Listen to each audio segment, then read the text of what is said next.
আৰু এই মুহূৰ্তত আমাৰ লগত উপস্থিত আছে চিচিটোৰ মুখ্য সমন্বয়ক আদিত্য খাখলাৰী। আমি কোনো ধৰণৰ পাতনি নোলোৱাকৈ পোনে তেওঁৰ কাষলৈকে যাব বিচাৰিম। যিটো মন্ত্ৰী গোট আছিলে 6 জনগোষ্ঠীৰ জনজাতিকৰণৰ দিশটো নিৰীক্ষণৰ বাবে গঠন কৰা হৈছিলে, এই মন্ত্ৰী গোটে ইতিমধ্যে প্ৰতিবেদন দাখিল কৰিছে। এই প্ৰতিবেদনৰ বিৰোধিতা কৰি আপোনালোকে কাৰ্যসূচী গ্ৰহণ কৰিছে, কিন্তু কিয় এই পৰিস্থিতিৰ উদ্ভৱ হ'ল? মন্ত্ৰী গোটৰ প্ৰতিবেদনটো আমি অধ্যয়ন কৰি যিটো দেখিলোঁ, বৰ্তমানৰ যিখিনি এবৰিজিনেল ট্ৰাইবেল তেওঁলোকৰ সাংঘাতিক ধৰণে ক্ষতিগ্ৰস্ত হ'ব। কাৰণ ভাৰতীয় সংবিধানত ট্ৰাইবেলৰ মাজত কোনো প্ৰভেদ নাই। ফলস্বৰূপে কি হ'ব, ইয়াৰ যিখিনি অসমৰ মূল সুঁতিৰ জনগোষ্ঠীসমূহক আজি ST ভেলী হিচাপে ৰিকমেণ্ড কৰিছে, এই ST ভেলীয়ে হওক বা যি কেটেগৰীতে নিদিয়ক কিয়, নিশ্চিতভাৱে বৰ্তমানৰ ট্ৰাইবেল ক্ষতিগ্ৰস্ত হ'বই। আৰু অল ইণ্ডিয়া লেভেলৰ যিবিলাক কম্পিটিটিভ এক্সামিনেশ্যন আছে, তাত বৰ্তমানৰ জনজাতিসকলৰ ছাত্ৰ ছাত্ৰীয়ে ফেৰ মাৰিব নোৱাৰিব। ফলত তেওঁলোকৰ ভৱিষ্যত অন্ধকাৰ, যাৰ কাৰণে আমি এই প্ৰতিবেদনটোক মানি ল'ব পৰা নাই আৰু এইটো মানি লোৱা নহ'ব। আৰু সেইকাৰণে আমি মুখ্যমন্ত্ৰী পৰ্যায়ত এটা উচ্চ পৰ্যায়ৰ আমি আলোচনা দাবী জনাইছোঁ। আৰু সেই আলোচনাত অসম চৰকাৰৰ মুখ্য সচিব আৰু মন্ত্ৰী গোটৰ অধ্যক্ষ বা সদস্যসকল উপস্থিত থাকিব লাগিব। আৰু আলোচনা যদি ফলপ্ৰসূ নহয় বা বৰ্তমানৰ ট্ৰাইবেলৰ ক্ষতি কৰিব পৰা যিটো প্ৰতিবেদন, সেই প্ৰতিবেদনটোক যদি ৰিভিউ নকৰে, তেতিয়াহ'লে পৰৱৰ্তী সময়ত আমি ৰাজপথলৈ ওলাই অহাৰ কাৰণে আমি সিদ্ধান্ত গ্ৰহণ কৰিছোঁ। ৰেলৱে ব্লকেট বা নেশ্যনেল হাইৱে ব্লকেট পৰ্যন্ত আমি কাৰ্যসূচী ৰূপায়ণ কৰিম আৰু সেই কথাটো আমি চৰকাৰক জনাই থৈছোঁ। গতিকে যিমান পাৰে সোনকালে চিচিটোৰ লগত এটা উচ্চ পৰ্যায়ৰ বৈঠক আমি দাবী জনাইছোঁ। মন্ত্ৰী গোটৰ এই প্ৰতিবেদন দাখিলৰ পূৰ্বে আপোনালোকে আলোচনাত মিলিত হৈছিল আৰু সেই সময়তো আপোনালোকৰ দাবীবিলাক বিষয়ে অৱগত কৰিছিল। কিন্তু আমি যদি চাওঁ যে নেশ্যনেল কমিশ্যন ফৰ ST তেওঁলোকে ইতিমধ্যে 19তে তেওঁলোকে NOC দি থৈ দিছে। তাৰপিছত এতিয়া আকৌ এই ধৰণৰ বিৰোধিতা?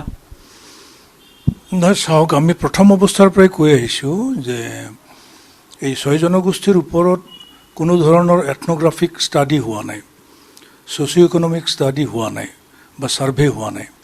ছাৰ্ভে নোহোৱাকৈ কমপ্লিটলি টেম্পাৰ্ড ডকুমেণ্ট কিছুমান গভৰ্ণমেণ্ট অফ ইণ্ডিয়ালৈ পঠিওৱা হৈছে, ষ্টেট গভৰ্ণমেণ্টে। আৰু এইটো RGIক পলিটিকেল প্ৰেছাৰ দি তেওঁলোকৰ পৰা ৰিকমেণ্ডেশ্যনটো হাচিল কৰিছে। আৰু বিগত সময়ত আন্দোলনক মষিমূৰ কৰিবৰ কাৰণে এটা ষ্ট্ৰেটেজিক এটা স্থিতি লৈ নেশ্যনেল কমিশ্যনকো তেওঁলোকে প্ৰেছাৰাইজ কৰি তেওঁলোকৰ পৰাও NOCটো লৈছে। আৰু এই কথাটো আমি ৰিচেণ্টলি গম পাইছোঁ যে বৰ্তমান যিগৰাকী অধ্যক্ষ আছে নেশ্যনেল কমিশ্যন ফৰ ছেটেল ট্ৰাইবৰ, অন্তৰ সিং আৰিয়া, তেখেতক আমি লগ পাওঁতে কৈছোঁ যে তেওঁ অৱগত নহয় এই বিষয়টোত। আৰু NCSTৰ ভাইচ চেয়াৰমেন আৰু দুগৰাকী সদস্যইহে এইটো NOCটো দাখিল কৰিছে বা NOC তেওঁলোকে দিছে। যিটো সভাত কোৰাম হোৱা নাছিল, NCSTৰ যিটো মিটিং হয় তাত মিটিং কোৰাম নোহোৱাকৈ তেওঁলোকে সেই NOCটো দিছে, যিটো একচুৱেলি ভেলিড নহয়। তো গতিকে আমি আৰ্জি কৰিছোঁ যে সেই 19 চনত দিয়া যি ৰিপৰ্ট বা NCSTৰ যি ৰিকমেণ্ডেশ্যন, সেইটোক ৰিভিউ কৰিবৰ কাৰণে আমি দাবী জনাই আহিছোঁ। আৰু অধ্যক্ষ মহোদয়ে কৈছে যে এইটো ৰিভিউ কৰা যাব। কিন্তু আমি যদি চাওঁ, যিখন প্ৰতিবেদন ইতিমধ্যে সদনত দাখিল কৰা হ'ল, এইখন চূড়ান্ত প্ৰতিবেদন নহয়, অন্তৰ্বৰ্তীকালীন প্ৰতিবেদন আৰু এই জনজাতিকৰণৰ বিষয়টো কেন্দ্ৰীয় চৰকাৰৰ। তেনেস্থলত ইমান শংকাৰ প্ৰয়োজন আছে জানো? নিশ্চিতভাৱে শংকা থাকিবই, কাৰণ এইটো অসম বিধানসভাৰ ৰিকমেণ্ডেশ্যন। মন্ত্ৰী গোটে প্ৰতিবেদন যুগুত কৰিছে, অসম বিধানসভাত উপস্থাপন কৰিছে। উপস্থাপন কৰাৰ পিছত এইটো বিধানসভাই গৃহীত কৰি বিধানসভাই গভৰ্ণমেণ্ট অফ ইণ্ডিয়ালৈকে ৰিকমেণ্ডেশ্যনটো পঠিয়াব। এইটো তথ্যভিত্তিক এটা প্ৰতিবেদন তেওঁলোকে যুগুত কৰিছে আৰু সেইটো ভেলিড ডকুমেণ্ট হয়। গতিকে আমিতো শংকিত হ'বই লাগিব এইটো ক্ষেত্ৰত, কাৰণ বিধানসভাৰ সিদ্ধান্ত। আৰু বিধানসভাৰ সিদ্ধান্তটো আমি ভাবিছোঁ কেন্দ্ৰীয় চৰকাৰে সদায় এইটো ৰূপায়ণ কৰে, এইটো একচেপ্ট কৰে। তে আমাৰ কথাটো হ'ল যে আমাৰ 14টা জনগোষ্ঠীৰ জনসংখ্যা মাত্ৰ 45 লাখ, আনহাতে 6 জনগোষ্ঠী আজি অলমষ্ট মানে 2 কোটি তেওঁলোকৰ জনসাধাৰণ। তে 2 কোটি জনসাধাৰণ 45 লাখৰ ওপৰত এতিয়া জাপি দিয়াৰ দৰে হ'ব। আৰু তেতিয়া অৰ্থনৈতিকভাৱে, সামাজিকভাৱে, শৈক্ষিকভাৱে, ৰাজনৈতিকভাৱে সকলো দিশতে বৰ্তমানৰ জনজাতিসকল ক্ষতিগ্ৰস্ত হ'ব, সাংঘাতিক ধৰণে বঞ্চিত হ'ব বিভিন্ন দিশত। কিন্তু মোৰ যদি ভুল নাই, কংগ্ৰেছৰ শাসনকালতো এনেধৰণৰ এক প্ৰস্তাৱ গ্ৰহণ কৰা হৈছিল আৰু সেই প্ৰস্তাৱত কোৱা হৈছিলে যে এক্সিষ্টিং যিখিনি চিডিউল ট্ৰাইবছ আছে তেওঁলোকৰ কোনো ক্ষতি নোহোৱাকৈহে 6 জনগোষ্ঠীৰ জনজাতিখনৰ পোষকতা কৰা হৈছিলে। সেইটো কেনেকৈ সম্ভৱ? বৰ্তমানৰ জনজাতিৰ ক্ষতি নোহোৱাকৈ কোনো উপায়ে নাই কৰিবলৈ, কোনো ফৰ্মুলা নাই। আমাক বুজাই দিয়ক চৰকাৰে যে বৰ্তমানৰ ট্ৰাইবেলৰ তিলমানো ক্ষতি নোহোৱাকৈ কেনেকৈ 6 জনগোষ্ঠীক ST কৰিব পৰা যায়, সেই কথাটোকে আমাক মানে বুজাই দিয়ক। পূৰ্বতে অসমত 2 টায়াৰ চিডিউল ট্ৰাইবছ আছিলে, এতিয়া 3 টায়াৰ হ'বলৈ গৈ আছে। প্ৰথমত চিডিউল ট্ৰাইব প্লেইনছ আছিল, চিডিউল ট্ৰাইব হিলছ আছিল, ছেপাৰেট কোটা আছিল, হিল এৰিয়াৰবিলাকৰ প্ৰভিজন বেলেগ, প্লেইনছ এৰিয়াত থকা ট্ৰাইবেলবিলাকক প্লেইনছ ট্ৰাইবেল হিচাপে ৰিকগনিশ্যন দিয়া হৈছিলে। আমাৰ মাজত কোনো সংঘাত নাই, আমাৰ মাজত কোনো কম্পিটিশ্যন হোৱাৰো চান্স নাছিলে। কিন্তু এতিয়াতো কম্পিটিশ্যন হ'ব, অল ইণ্ডিয়া লেভেলত কম্পিটিশ্যনটো এতিয়া আমাৰ মাজত নাথাকে। নতুনকৈ যিটো ভেলী ট্ৰাইবেল তেওঁলোকৰ লগত ৰাজস্থানৰ মীনা জনগোষ্ঠীৰহে কম্পিটিশ্যনটো হ'ব। এতিয়া আমি তাত ফেৰ মাৰিব নোৱাৰোৱে, আমি ওচৰে চাপিব নোৱাৰিম। এতিয়া পূৰ্বতে মীনা জনগোষ্ঠীৰ লগত ফেৰ মাৰিব পাৰিছিল নে নাই? পূৰ্বতো পৰা নাই। মীনা জনগোষ্ঠী যেতিয়াৰে পৰা ST হ'ল, ST হোৱাৰে পৰা তেওঁলোকৰ জনসংখ্যা মাত্ৰ 1.6%।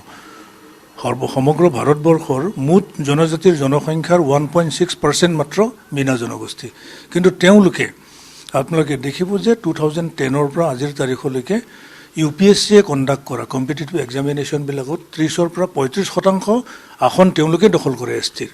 তেনেস্থলত এই যদি 6 জনগোষ্ঠীয়ে জনজাতিৰ মৰ্যাদা লাভ কৰে, মীনা জনগোষ্ঠীক যদি কম্পিট কৰে, বহল অৰ্থত অসমত আসনৰ সংখ্যা বৃদ্ধি নাপাবনে? অসমত আসনৰ সংখ্যাটো বৃদ্ধি হ'ব, কিন্তু চিডিউল ট্ৰাইব প্লেইনছৰ সংখ্যাটো আকৌ কমি যাব, শূন্য হ'বগৈ। এবৰিজিনেল ট্ৰাইবেলৰ সংখ্যাটো একেবাৰে নাইকিয়াই হ'ব। কিন্তু অসমত যিখিনি কম্পিটিশ্যন হ'ব বা অসমৰ যিটো ৰাজনৈতিক অধিকাৰ লোকসভা হওক, বিধানসভা হওক, সকলোতে ছেপাৰেটকৈ সংৰক্ষণৰ এটাও প্ৰস্তাৱ আছে। তাৰমানে STটো STয়ে হয়। মই আগতেও কৈছোঁ STৰ মাজত ডিফাৰেঞ্চিয়েশ্যন নাই, প্ৰভেদ নাই। তো আল্টিমেটলি এটা সময় আহিব য'ত নেকি তেওঁলোকেও এক্সিষ্টিং ট্ৰাইবেলৰ যিখিনি ৰিজাৰ্ভ ছিট সেইবিলাকতো কণ্টেষ্ট কৰিবলৈ তেওঁলোক সক্ষম হ'ব। ভৱিষ্যতে এইটো হ'বই, কাৰণ ভাৰতীয় সংবিধানটো সংশোধন কৰিলেও STয়ে কিন্তু STৰ মাজততো কেতিয়াও প্ৰভেদটো নানে। প্ৰভেদ নাথাকিলে সি অসমৰ বৰ্তমানৰ যিখিনি ৰিজাৰ্ভ এছেম্বলি ছেগমেণ্টেই হওক, পাৰ্লামেণ্ট ছেগমেণ্টেই হওক, হিলছ ট্ৰাইবৰ কথাটো বেলেগ।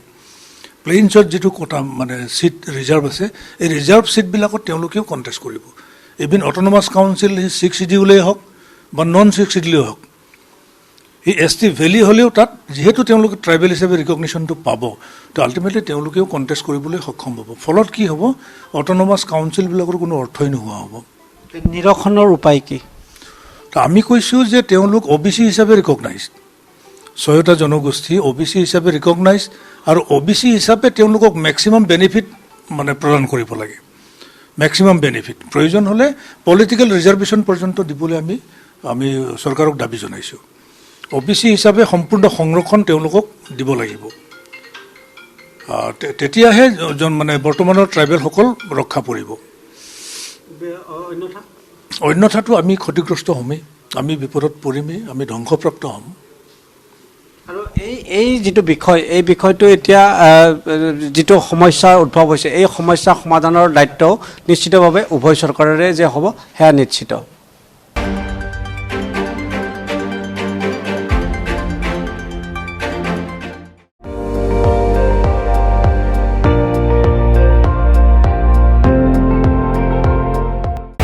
আপুনি চাই আছে ND24, সৰ্বশ্ৰেষ্ঠ নহয় সৰ্বোত্তমৰ দৌৰ।